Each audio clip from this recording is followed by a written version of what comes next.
Hey y'all, it's a podcast called Fresh. Welcome back to a podcast called Fresh. Shit. We just finished, and we're finished. That was the last X-Men we're probably going to talk about for a while. For a minute. So we made it. The age of X the dawn of X can go ahead and reign. We're going to read what we want to read. We'll talk to y'all about it at some point, but we're going to talk about a series that we're really big fans of currently. Yes. And it's written by a gentleman named Jed MacKay. And what had happened was Map starts tweeting at this guy about Black Cat being a series that he loves and more people should be reading and everything. And then the guy replies back with, I write that series. I was like, what? Because I wasn't even looking at the name, and then I was like, what role? And then it was like I was saying, no, I said Black Cat is the shit. And I think, whose post was it? I think it was, I want to say it was either Brian, either was, I forgot who it was. But anyway, it was somebody who works on the comic, I'm assuming. Yeah. And I was like, Black Cat is the shit. It's one of my favorite comics out here. It is really well written. So whoever writes that shit, they need to get him to write a script. So he hops up like, what are you talking about? I'm glad you like it. I write the script for Black Cat. Mm-hmm. I'm like, they need to get you to write a movie. And he was like, oh, I'm like, yeah, I'm not hating. No, I'm like, this needs to be a movie. And he was like, oh yeah, I like the review you guys did on 1 through 3. And I was like, oh shit. So I was all happy. I told my wife, and she's like, oh, that's nice. I know, right? I didn't tell Angel. I was like, I just forgot. It's been a busy week, but yeah, I probably should come out of my mouth and be like, hey, the comic book writer who writes one of these comic books we reviewed totally checked out our show, and it's kind of awesome. Yeah, it's awesome, man. It'd be cool if he gave us a review. Yeah, I mean, I ain't mad. I'm joking. No, I ain't mad at all. I appreciate everything he's done. But yeah, we're going to talk about Black Cat 4 and 5, man. Some more of those heist antics that she's been up to lately. Yeah. Oh man, it's just I know we keep saying it, but yeah, like this comic is just so interesting and well written. And let me start off by saying this begins with what we already knew. Felicia Harding is a pimp. And Johnny Storm, still after all these years, is thinking with the wrong head. Like, my God. I love how they did that. Yeah, and she even says the way she plays it off, man. Like, she even, like, in the issue number 5, she's like after all the shit's hitting the fan, she's like, I was just going to, like, do some cuddling, maybe some kissing, maybe something else if I felt like it. And Johnny was just totally down. Johnny's like, oh, Felicia Hardy's going to hit me up and be DTF? Okay, cool. That's what's up. Like, he don't think about nothing else. He don't give a shit. Quiet as kept, it is. If Felicia Hardy, but then again, it's like, that's the thing that's dope about her. Mm-hmm. That she's so bad. You'd be like, but what if she is down to fuck? I would hate to pass this shit up. Yeah. And then also I like on this, first off, I like the little subtle nod to the OGs, like us talking about the original Human Torch. I thought that was dope. Just to put that in there, it's fun stuff to see. Also, I like how Felicia made it real known from the beginning who is the scariest member of the Fantastic Four. Yeah, it's Invisible Woman, 100%. It's the Invisible Sue Richards. She was like, I don't care about Reed. You can get Reed, you can deal. She was like, Sue is a mother, a sister, and a wife. Mm-hmm. You don't want to fuck with her. She was like, the only reason why I came in here is because she was gone. Yeah, she was not coming in that place otherwise. And I respect her for that, man. So yeah, the whole plan is, of course, the fox, the Black Fox. Is it Black Fox? Am I thinking wrong? I want to say Black Fox too. I want to say I know it's the fox. It's just the fox. Something fox. I know it's like either that or White Fox, but I don't want to say Black Fox. That sounds more believable. He's got Felicia running all over the place, collecting these things that he needs for his final heist before he retires. So lo and behold, she's going to the new headquarters of the Fantastic Four in order to get this. And the main thing is she goes through Johnny Storm and she's like, hey, Johnny, what's up? Here's a little bit of the bubbly. A little bit of the bubbly. And we find out that she's there to steal, of all things, from Reed Richards, a book. What else are you going to steal from Reed Richards? You would think it'd be a weapon. You would think it would be... That's the beauty of it. He won't miss a book. Will he, though? He probably won't notice. Eventually he would. But by the time he realizes, you should have done what the hell you had to do twice. Well, yeah, I agree. So, just real quick, who do you think would notice a book immediately being gone out of anybody that you can come off the top of your head with? Doctor Strange is the first name. I think Dr. Doom. I think Doom would know. Oh, I think Doom would know, dust, or he would know hair was in his doorway and would be infuriated. Oh, yeah. She didn't He would dust. just be more mad about that. Who has disturbed Doom? How dare you, interloper? Where's my Swiffer? Get the Doom Swift bot. Yeah, man. So the cool thing about this issue is it moves very quickly. These things read like nothing. And it's a credit to Jed and his writing, man, because like you get the flashback and it's Felicia and her crew and the Fox, and they're talking about the Thieves Guild, and we kind of figure out exactly what the Fox is after. We find out that he wants to break into the vaults of New York, which the Thieves Guilds own. And he says they're impenetrable, impregnable, and impossible. And then he says, we're going to crack them, as he cracks a lobster. Yeah. Which is nuts. It's not, and like, one thing, let me say, I love about this, and this is how I know, and this is how I feel it's a good comic. I want to know, they could do a day in the life of anybody, her crew, Felicia, even the Fox. And it's interesting. I still want to know what happened with this rest of the shit where he hustled Dracula. Oh, I know. That shit's still interesting. They could do something on how she met her crew. But the fact that this is my man, this is his last, of course, I am a sucker for OG leaving the game with one last heist, imparting in a young person all that he knows so you can take on some Lupin shit. I love it. I'm always for a heist. Always. Oh, yeah. 100%, man. Especially when you have a team like this. And it's such a good team, and you wouldn't even know how dope they are. And I talked about that in the last episode about how she talked about another thing. She's such a great leader. That's what I love about her. She's not just I'm this and that, but no, she's a dope ass leader. She's leading a team and she's getting shit done. And you would have never known that from her years in the Spider-Man books, man, because she never had that opportunity, of course, because it's always been Spider-Man's books. So the fact that this is how she's being characterized, I'm here for it. I'm completely in one. Yeah, I'm 100% here for that. So, couple random questions here. So the dude that she was on security who they stole the whatever they stole in issue number 1.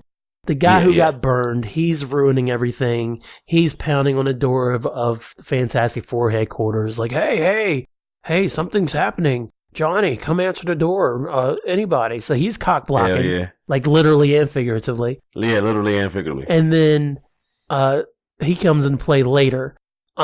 So Johnny, man, like Johnny's characterization, like I don't mind Johnny thinking with his head. That's what Johnny Storms always did.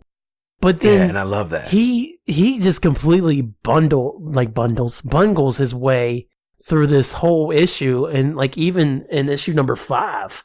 Like, it's like, there's no point at this where you feel like Johnny Storm is a legitimate threat to Blastar at all. And that's the thing I like about it. It's like, some people, and this is how I like, they can show continuity and all that, because Johnny Storm has always been dumb. Mm-hmm. The nigga's a jock. Yep. And it shows that, like, he can't run shit by himself. He's dope. He might fight. He might burn somebody. But leading a team, no, that's not the guy you want leading a team. And it shows you, even with the whole thing, never once thought like, hey, what are the odds this shit would happen when Black Cat is here? Second thing you got to think about, did that happen because of her bad luck powers when my man came through? Blastar or not? Does she I don't think she has bad luck powers right now, though. Is the only thing. That's the only reason why I think that it was just that Fantastic Four bullshit that happens all the time. You're in the Baxter building. Anything could happen there. You're totally right. Yeah, man. 4 Yancey Street was on lockdown when Sue got there on issue number 5. What do you think of Blastar of all people coming through that damn portal though? Like, he's no joke, Like, they didn't bring no like lightweight person to the party. If you need a diversion, that's your guy. Yeah. I mean, 100%. I love seeing Blastar. I hadn't seen Blastar in years. Yeah, I was like, oh man, I almost totally forgot about him. I know, because like he's always like, now I haven't read Fantastic Four comics in a while, but he was always just one of those characters that would pop up when they were in a negative zone, or because Annihilus is in a negative zone. But he was just someone that would pop up and they fight for an issue or two. But he was a disposable, strong guy. Yes, you got it. You nailed it. But yeah, so the main thing is she gets the book, the gate opens, Blastar comes out, and then all hell literally has broken loose because Sue's coming back. Johnny's flamed on. There's a bunch of soldiers on Blastar's side. And then my man, my bad, I'm sorry for cutting you off. My man who was, I forgot the dude who was, Bruno? What's his name? Sonny. Yeah, Sonny. Bruno or somebody like that. Anyway, the guy who's trying to catch her. Oh, the guy who's trying to catch her. They had it timed out. I think his name is Sonny or something. His name is Sonny. His name's Sonny O'Camp. Yeah, so they had it timed out where, like, she was when the fool got there, which was going to be her guys, she was either going to swap out the book or dip. So what happened was my man Sonny saw her. This guy, and again, I think this needs to be maybe a basis for a movie, because come on, a romantic heist, I don't really think it's been done that often.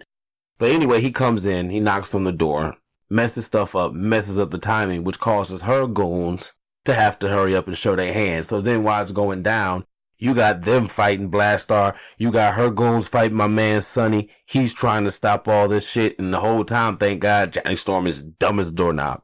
Yeah, Johnny's just like, oh man, this is just so random. These are delivery guys. Like I'm not getting it. What's going on? I mean, like, man, Felicia just holds her own so well in this issue, man. Like, she definitely doesn't take Blastar down, but there's no point in this where she seems to be out of her level at all. Like, Johnny's getting freaking stuffed and mounted over here, and then Felicia's like, I need to run here, I need to do this, and Bruno puts on that thing exoskeleton, which I thought was really cool. That was a nice little throwback. I liked that whole, and I talked about that last time on that last episode we did, and I was saying that whole part was dope. How, like, even with her little, I'm not an object, I'm a person, I can't be owned, and I'm like, all right, cool, go ahead. You know what I'm saying? They can fucking spice up your life up behind that shit.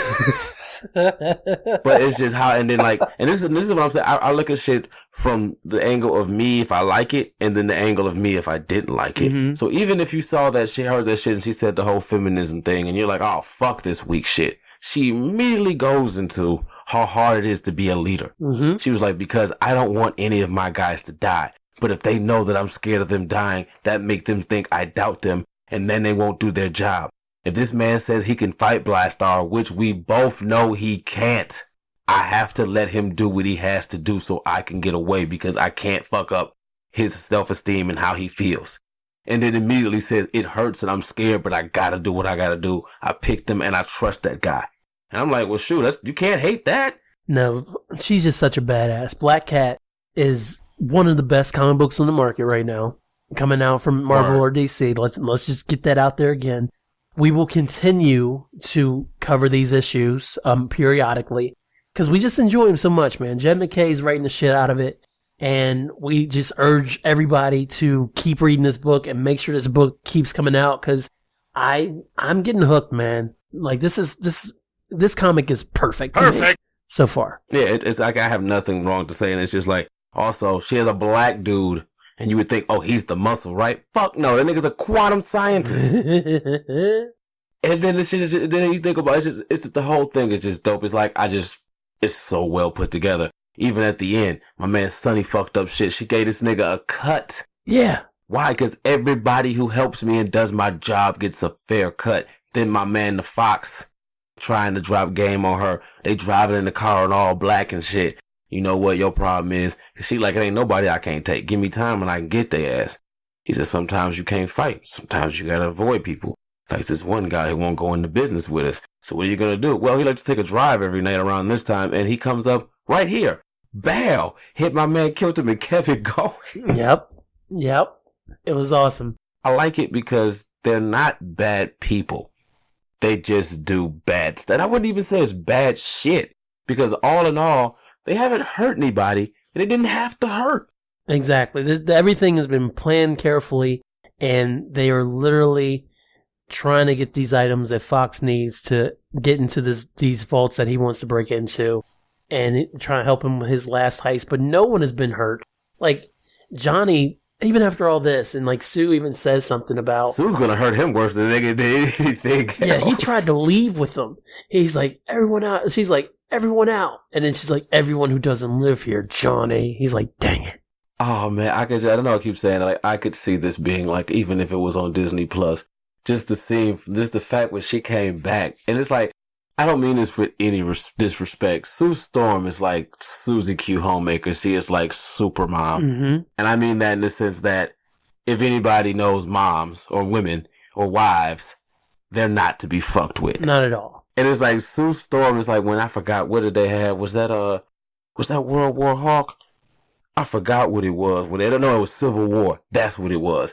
My man did something to try to hurt her family. Oh. My man. Well, she crushed the shit out, my man. And another dude, she was like, I got a force field in your lungs. Yeah. You can't breathe until I move that. People forget Sue Storm is nothing to play with. She barely taps into her potential. Like she has control over all of it is a scary thing. She knows what she can do with her powers. And she only uses an nth of what she can actually do, even in battle with the team. Yeah, because when she goes on the offensive, dog, that's just scary. It is. Because it's all invisible. It's real scary. So, issue number 5 of Black Cat wraps up where Odessa Drake, who is the person who hired Sonny Ocampo, to kind of track down Black Cat. She's from the Thieves Guild. It says Ocampo is off the board, not helping anymore. But then she is told that the Black Fox, it was Black Fox, by the way, is back. And then she drops her little ship in a bottle that she's working on.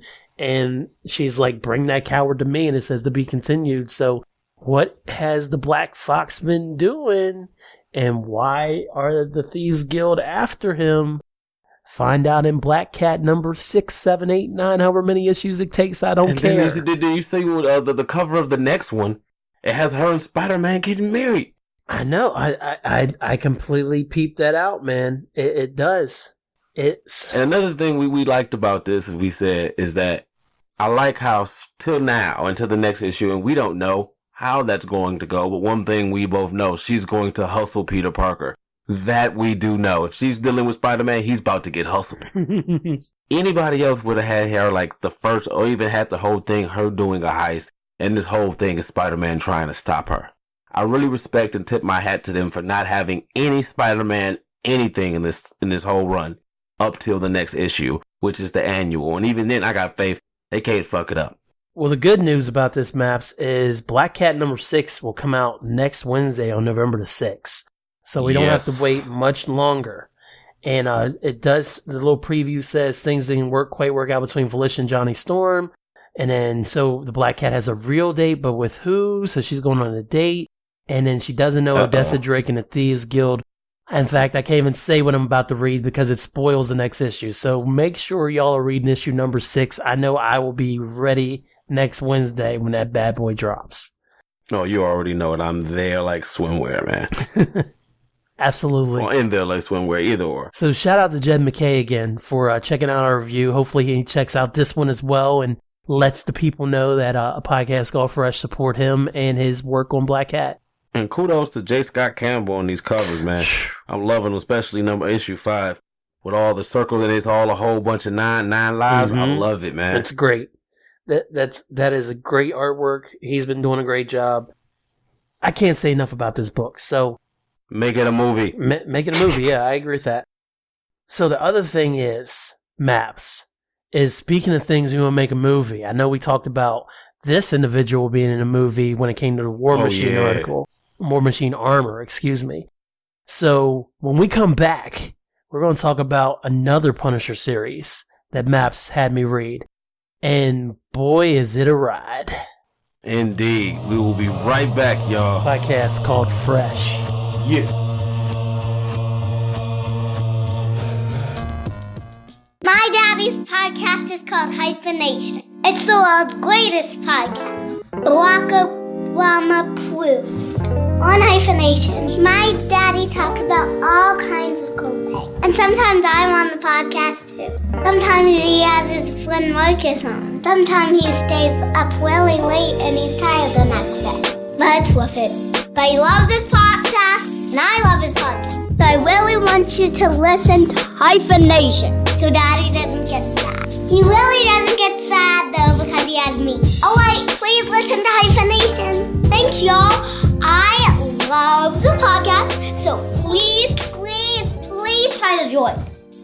But if you know him.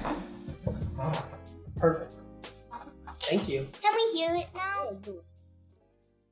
We the guys that do our job. Y'all must be the other one. It's a podcast called Fresh Bitches.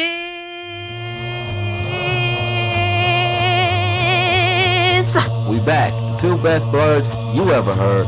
Miles Amadeus Prower, my man Kelen Conley, a.k.a. Anthony Wagner. Podcast called Fresh. We are back. We about to get into this Kill Krew. Of course, you know, if you know us and you've been listening, we are quite impartial to Frank Castle. And I wasn't before you. yeah, we love us a Punisher. I had to sell him on the Punisher with the War Machine. Go back and listen to that episode. It's a great one. He gets the war. It writes itself. Really, it's almost. I put it up there with good as like as great as we said Black Cat is. It was same difference. Did you notice that Jerry Dugan is writing Kill Krew, the same dude who wrote Marauders? Wow, I did not. I just saw it. I just opened up Kill Krew and here it is. Jerry Dugan. Wow, that is bananas. I did not peep that. Kudos to him then. Now I'm more interested in Marauders now. See, I told you. No, I'm just kidding. But Kill Krew is dope. I like it. And like when I heard, and of course it's like I like Punisher because to me in a lot of ways he's more of a hero than a lot of other heroes. Like if you ask the Avengers, like this guy raped my mother and then killed my sister, can you get him? They'll be like, oh dog, we can't cross this country lines and blah blah blah and this and that. Punisher is like, no, I'll kill his ass. I'll be back and I'll kill whoever's going to stop me from killing this rapist. Why do you care? Because it's the right thing to do. Mm-hmm. And the premise of this whole thing, it starts after War of the Realms, which is something we're eventually going to cover. We were in the midst of that X-Men stuff. A lot weird. We're like, even with Absolute Carnage, definitely want to get into it. Not about to get caught up on the weekly on that shit. I was going to say, so what the hell is War of the Realms and how did we get to Kill Krew? You got to give me a quick synopsis, man, because I came into this issue cold. War of the Realms is basically when my man, I'm mad and forgive me, I'm kind of tired and slightly buzzed. Wink. What's my man's name? The Dark Elf. The dude who was, you know who I'm talking about. Do. Damn it. I want to say like, let's start with an M or whatever. You know, the dude from Dark World, whatever, the Thor movie, the elf. He pretty much takes over all of the realms. And then he wages war on Midgard. So it's like a whole bunch of monsters, demons, Malekith trolls, the Accursed, frost is that giant. the one? Huh? Malekith the Accursed, is that the one? That's the one, yep, him. Okay. He took over. Gotcha. I'm with you. Listening. And he took over and he waged war, and eventually Thor is now the All-Father. Okay. And that's a whole nother thing we got to get into, because apparently at the end of time, there's only two things left, Hulk and Thor. Oh my. Anyway, but I'm just, it's getting crazy with that, with the Immortal Hulk. That shit's crazy. But anyway, then so after all that shit that happened, my man, the Accursed of the Elf, McKethlith or whatever, he tried to take over. They had to fight Thor, had to become the All-Father. Mm-hmm. Everything was settled. So anyway, during this whole thing, which I think is dope, Punisher is out handling his biz. The thing that's so dope about Punisher, he sees killers outside, he licks shots. He sees living demons outside, he licks shots. He doesn't bat an eye. No, man. He doesn't think twice. He starts dumping on them. So it's these frost giants or whatever was killing his family and stuff. So Punisher came in. He couldn't get all of them. He was only able to save the father. So he's like, okay, I promise you on everything, I'm going to get that motherfucker. So then like Doctor Strange is like, dog, he went to another realm. You can't get him. And he was shooting his other elf. And he's like, why you let that dude do? I'm going to kill his ass. And Doctor Strange was like, some of these people were mind controlled, made to do things against their own will. Punisher was like, so? Kill his ass. So after this, there's the guy who he saved, whose family he couldn't save. He comes to him and like, look, so he opens up a van and a whole bunch of kids come out. He's like, what the hell is this shit? Oh, these are the orphans that these guys killed their families and they have no place to go. Punisher gets mad as hell. He's like, dog, come on, wait, I can't leave kids out here. Right. So classic Punisher takes their ass to like an ice cream parlor or some shit like that and cashes the dude out and was like, give them whatever they want. So he's like, I don't know how I'm going to help these kids. I don't know what I'm going to do to help you.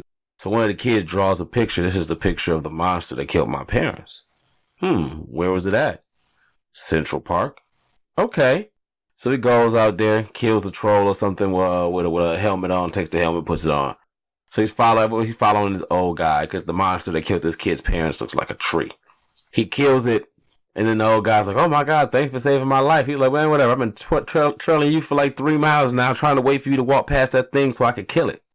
So Punisher's whole thing with that is, which I think, again, I know I keep saying this y'all about movies, but I think this would just be really funny and a dope premise of just, Punisher telling kids, hey, draw me a picture of what killed your parents. Then he grabs the dude who works at the place. I paid for ice cream.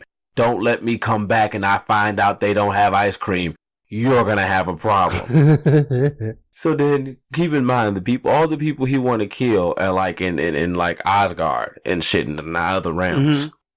Cause he's a fucking G. Punisher goes to Avengers Tower and I forgot the name of my man Thor's home. Was it like Thunder Nasher or whatever? He steals his goat because that's the only way he can get on. He can go get on. He can't use the Bifrost. That's the only way he can get there. He steals the goat.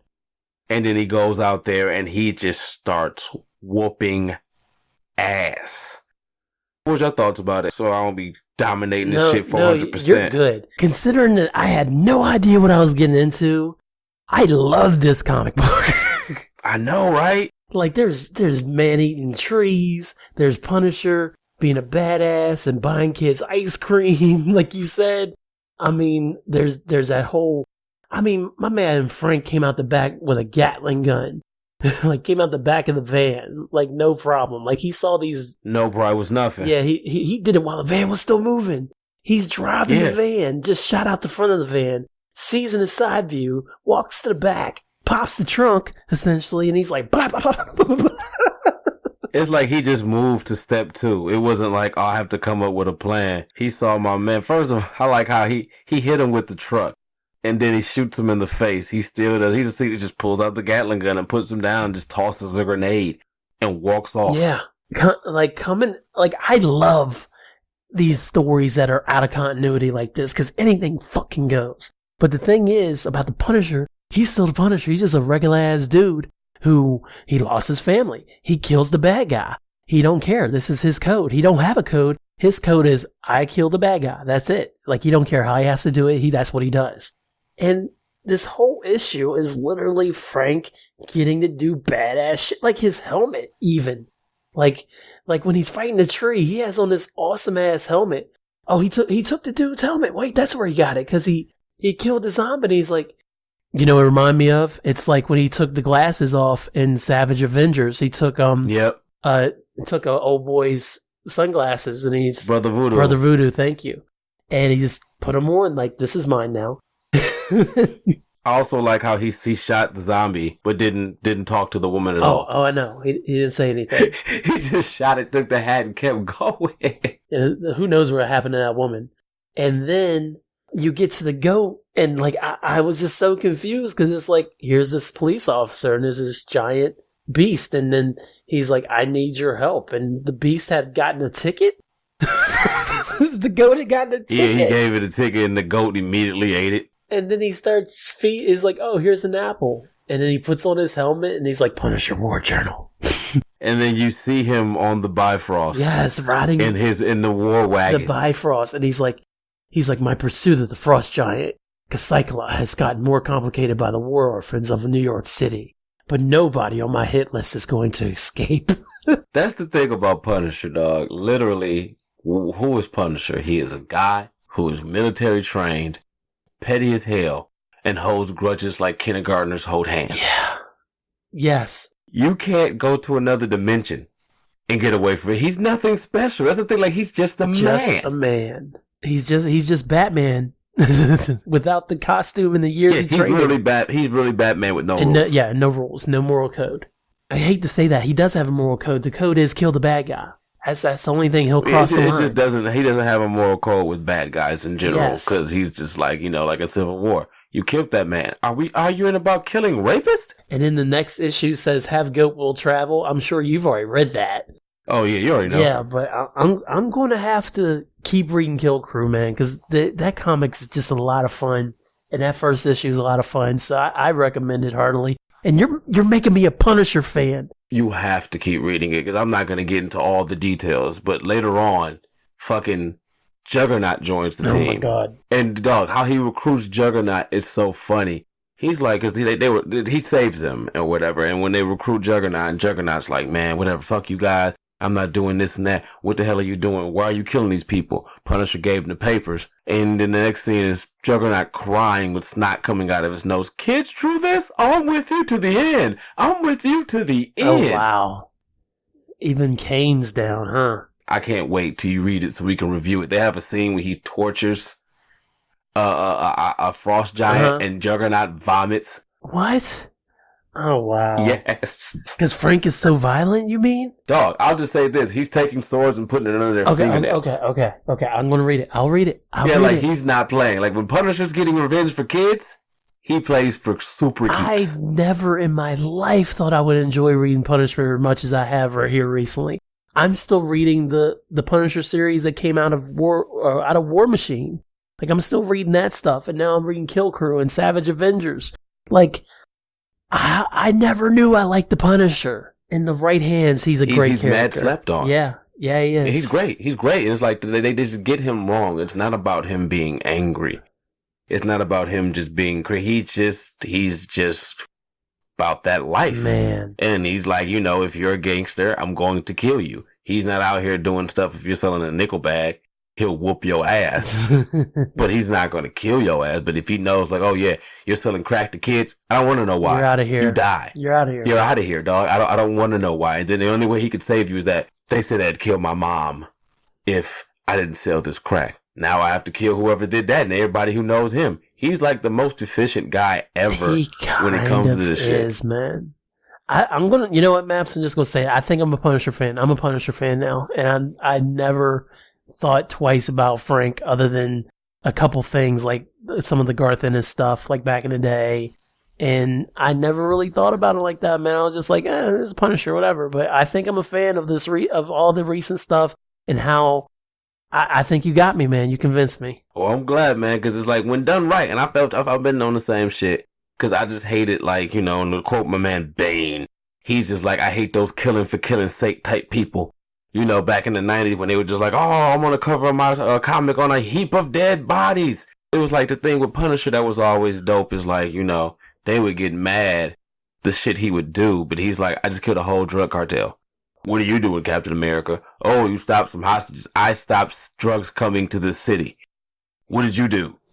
And that's the whole thing. Even like when he got in I keep telling, please, if y'all want to read anything Punisher, you haven't been sold, read the Punisher War Machine. Yes. That's how I got my man KO sold on it, because it was just dope. Because like, even though if he didn't like it, I was like, I know all I have to say this. Hey, Punisher's got War Machine. What? Hey, I'm just saying, just read the first one. We'll take it from there. Exactly. And listen to the podcast called Fresh about those issues, by the way. Those two trades. It's good stuff. Yeah, good stuff, man. Yeah. So I guess it's about after sorry. Which one? Oh no, I was just gonna say, did you have any other final thoughts about Punisher Kill Krew #1 Maps? No, I just thought, it's biased because I read the next 3, but I just thought, of course, and just the premise, because Frank loved the kids. Frank loved the kids. It's just his whole thing, and it's like you would not have thought, and that's why I like this, that during all this, when demons are fighting and the Avengers are in Asgard and all this stuff, and just to think, what the fuck is Punisher doing? What is he doing when it's raining fire and shit's hitting the fan? Because Punisher's not going to stop doing what he's doing. Also liked, and I forgot which comic it was. Wasn't Secret War. Was it, I forgot what it was, but it was the one when I forgot. We'll do it eventually, but the world was coming to an end. Mm-hmm. And all the villains were in this bunker. And they're like, yeah, Kingpin got it good. We're just going to sit back and watch the world come to an end and all the good guys die. Last second, the door kicks open. And then you hear, I always hear people talk about money and things that you can't take them with you when you die. And that makes me think, what am I going to do with all this ammo? At the end of the world, when the world was about to go to hell, Punisher found all the villains in one room and killed them. Then himself died when the world ended. And their whole thing was like, we're all going to die anyway. I know. But I'm going to say, I'm going to take you out first. Yeah, and no one else would do that. Punisher's like, oh no, it's the principle. We're gonna die. Yeah, they're gonna die by natural disaster. You're gonna die by me, and I'll deal with that. Like, he could go to hell when he died, and I don't even think Punisher would be mad about it. Like, do you regret anything? Yeah, no, those are the breaks. Fuck it. I wish I got to kill more people. Exactly. There should be more bodies down here with me. Yeah. Or then, but yeah, I'll kill all those people, and the whole time you've been down here, what the hell have you been doing? Yeah, I recommend Kill Krew. I'm going to continue reading it, so I'm in on this one too. Maps. We'll come back to it. We promise.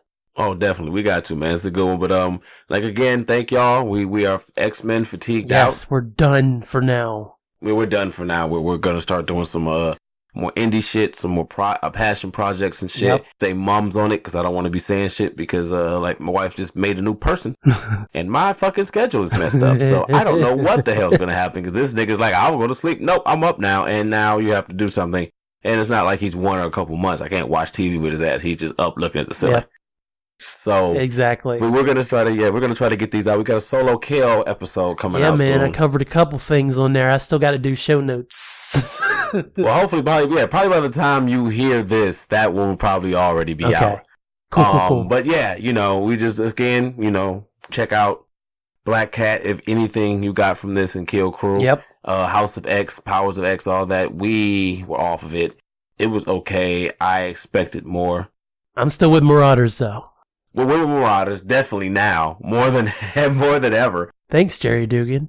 Yeah, but X-Men 1, man, we weren't wild about it. We just thought that the whole thing seemed unearned. It's like waking up in the bed with a supermodel, and it's like, this is cool. I like that you're touching on me and stuff, but I don't feel I deserve this. Like, where does this come from? What's going on? And it's just, they had pieces that could have been just an issue. Of course, we again pitching the House Hunter episode with Wolverine and Jean Grey. Yes. That would be dope. And of course, he would probably end up with, wherever he's at, would probably end up with a log cabin. I want an open floor plan. Well, dang, this is the best time for his ass to get a woman. Sabretooth is gone. Sabretooth is literally in Krakoa limbo right now. Yeah, so then again, another thing I forgot to tell you, Hickman said he didn't want to kill anybody. In this whole thing, he says he thinks that's weak story writing. Yeah, I don't want to talk about it anymore. I'm done, Maps. I'm done till Marauders number 2, and we'll get to that soon. Hey, we're gonna end it on that one. But I do want to tell you guys, Apple Podcasts, we appreciate the reviews. Keep them coming. Hit us with the 5 stars. Please. Subscribe. Tell a friend that it's them again. Oh, I forgot. Oh, hold on, because we did get one. I want to shout my man out. At first, I was kind of pissed because I was like, watch this shit be like my mama or somebody. and I'll be reading it like, oh, shit. Love your podcast, baby. Yeah, it's a lot of pictures of my son in here, y'all. Y'all got to forgive me. I got to find it. Okay, here we are. We got a 5-star review from Bootleg and Bootsy. It says, give this podcast a listen. Miles expresses his thoughts and opinions on a wide range of present and past topics in a real, non-sugar-coated, comedic type of way that will keep you informed and entertained. Definitely one of my favorite podcasts to listen to. Thank you very much, Bootleg and Bootsy. Thank you. I also, that's one thing I worry about, because I'm kind of, I don't want to say mean, but I know definitely with this House of X and stuff, it's like after issue 4, I just was like, yeah, I had a rant due, and I tried to hold it back, but. You did good.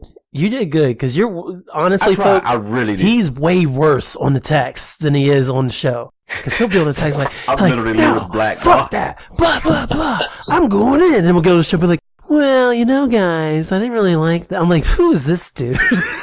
Well, see, my thing with that, I don't want to be on here. Why? And of course, it was like a week or so afterwards. But it's like after that, and I'm talking to a lot of people online and just realizing, like, they don't make kind of, okay, we're supposed to be reading this, but I'm going to say this and we done. Like I was telling Kels, I feel like they exploit us.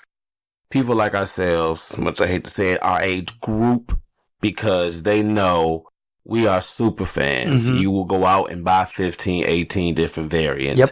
We will go out and do all this. It's like now, we wasn't reading X-Men for a while. They know with a good title, shit. Kels just said he wasn't even messing with Punisher. Got a new title, now you got a new Punisher fan.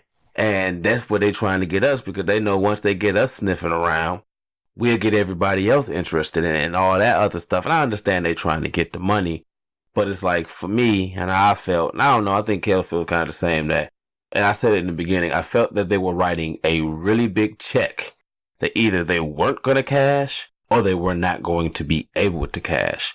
And I also get the fact, like I said earlier, we were spoiled with Claremont babies. Yeah. We grew up with all of that shit.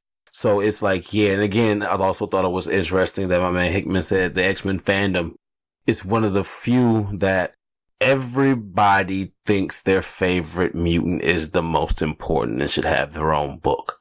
Like he was saying, it's some people out there, I bet, who are pissed that Maggot doesn't have his own movie yet. Maggot. He's right. I'm pretty sure there's enough people I could fill a fucking meeting room or whatever at the fucking Marriott with people who think the Blob should have a spinoff. Oh my god. But that's the thing, and that's the beauty, and that's the bad thing about X-Men, because it's so many people, and because there's so many of them, a lot of them have redundant powers and all this shit. And that's the thing I was worried about. But once again, like I said, I still stick by what I said. I'm like, move me, thrill me, wow me. It was starting to, and I just didn't want to continue to go with that. Yeah. Like I said before, how interesting it would be even if they would have brought them back in another story later. Just to have us think the original X-Men are gone. Mm-hmm. Just to have moved forward with that idea, just having to write that shit. And another thing I want us to review one day, and I would suggest you guys read a story called, this is a trade paperback called 52 from DC. And this is a prime example of what I'm talking about when you take things and you don't know you want it till you get it. 52 is literally a year. A comic came out every week for a year. And the story takes place in a year in DC. With no Superman, Batman, or Wonder Woman. And it's full of a whole bunch of B and C players. Mm-hmm. A whole bunch of them. A whole, like Booster Gold. This is what we're talking about, like B and C lists like that. Yeah. But it's dope. Elongated Man. And it's dope because it shows you and a lot of other stuff, and even with just how Lex Luthor is the villain, he didn't fight a lot of people, but just to see how crazy he was. And it was just dope. It's just the idea stuff. They had the cult of Superman, all these different people doing all these different stuff. And I'm like, this could have been it. But I think they are doing stuff. They are switching stuff up. Like I see now, I guess I say this, and I'm rambling. There should have been more conflict. It's like, dude, you can't get, these people have been trying to kill them for my whole life. Yeah. And their whole life. These niggas been trying to kill Cyclops since he was like 16. Younger. Like, just to say what you said, like, the Gorgon and Wolverine, that's not a beef you just drop. The Gorgon killed Wolverine. Like, I don't even want to talk about it anymore, because the Gorgon literally killed Wolverine, man. And he's like, and raped his soul. We're fun, yeah, we're cool now, right? Yeah. I could even see if he was like, he could stay here. You don't give that dude a beer. Like, no, you don't give fucking Gorgon a beer. Throw that bitch in his face. Yeah. And even with Magneto and Professor X, something had to happen. There was a talk, there was a revelation. But you're telling me the entirety of everybody you guys have been fighting with forever was just like, okay, fuck it, we're with you. Yeah. Even with team-ups, there's the initial misunderstanding. The level of manipulation that Professor Xavier has to be pulling off right now is astounding. Just saying that. Yeah, if he said that at some point, like low-key, I'm mentally suggesting that they do this. Fine, I'm with that. That makes sense. But just for you to be like, because I'd have been talking Magneto, I'd be like, nigga, when I had Asteroid M, y'all niggas wasn't trying to come. You didn't want to be friends then. Why are we friends now? Yeah, but when a nigga I was trying to make my own planet. Because Magneto, his credit was like, you don't want us, fuck it, I'll leave. Exactly. Who's rolling with me? And they was like, fuck you, Magneto. No, fuck all y'all. And that's when he tried to fight everybody. But then Professor X said, like, yeah, we're going to make our own planet and shit. Oh, we're down. That shit's dope. Oh, we'll come here. Oh, man. Yeah. I don't want X-Men makes my head hurt right now. I'm going to read the trade, like I said, but I agree with Maps. I had really high hopes with how it was set up through the first several issues. I was even with it after House of X 5 when everybody came back. But then House of X and Powers of X just did not stick the landing for me. And X-Men number 1 didn't even jump. X-Men number 1 is like, hi guys, we're here. We didn't bring any food or drink to the party, but we're here. Thanks, X-Men 1. And we're early. On that note, On that note, I'm going to go ahead and say that I am a Kelen Conley. I am Kelen Conley. How many of you are there? Goddamn. It's Krakoa. It's Krakoa over here, bro. Okay, I get you. And that is Maps, Miles Amadeus per hour. Yes, this has been a podcast called Fresh, Blerd Up, and read our recommendations. If you're still reading X-Men, hit us on Twitter and let us know how much you're hating it or loving it, because we might start reading it, but we're not talking about X-Men for at least, I'm hoping at least 10 episodes would be good for me. I would be happy for that. We just want to do everything. Let's get through Thanksgiving. If I have, yeah, that's the goal through Thanksgiving. Even if we did do some, I want to go back and do some old shit. I would sooner do the Phoenix Saga than anything. It's just I'm just so burnt out. That's funny. You said Phoenix Saga, then you said burnt out. You made it funny. Boom. I wasn't even trying, y'all. Okay, we're gonna keep doing this shit. Peace out, y'all. Also remember, man, just because you live in this world does not mean you have to exist in this world. Find you a comic, cartoon, anime, whatever it is, get your read on, take your mind out of where you at. Because I don't know about y'all, that's how I handle my stuff. A lot of people are still here today because of a lot of Batman comic books. So, amen. Find you something, read it. And on that note, the perfect note, Blerd Up. Yeah. Thanks for listening. Don't forget to subscribe and comment. This has been a Hyphen Podcast Network production.